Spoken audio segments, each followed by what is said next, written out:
தோழர்களே, நமது காங்கிரசினுடைய தேர்தல் பிரச்சார வேலைகளை செய்வதற்காக 50 கோடி ரூபாய் வாங்கி கொண்டு செயல்படுகின்ற ஆளுடைய பேர் தான் சுனில் கனகோலு.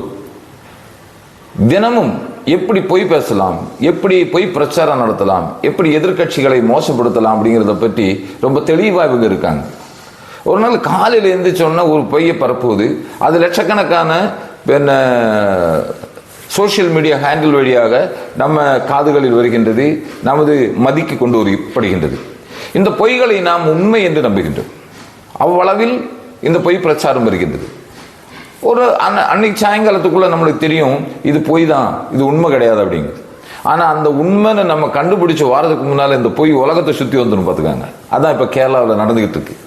எனவே இவங்க சொல்றது சரியா உண்மையானு துப்புர விசாரிச்சு தீர விசாரிச்சு அதன் அடிப்படையில் தீர்மானம் எடுக்க வேண்டும். இல்லை என்றால் நாம் ஏமாற்றப்படுவோம், இந்த நாடு சுடுகாடாக மாறும் என்பதுதான் எனக்கு இந்த தருவாயில் உங்களிடம் அன்போடு கூறிக்கொள்ள வேண்டி உள்ளது. புரிஞ்சுக்காங்க. இவனுக்கு பொய் சொல்லும் போது அழகா சொல்றாங்க. அந்த பொய்யை நம்ம காதுகளில் மிக அருமையாக கொண்டு வர்றாங்க. அது கேரள மாநிலத்தில் கோடிக்கணக்கான ரூபாய் கைக்கூலி வாங்கி செயல்படுகின்ற ஊடகங்கள் உதவியுடன் செய்கின்றார்கள் என்பதுதான் மிக முக்கியமானது.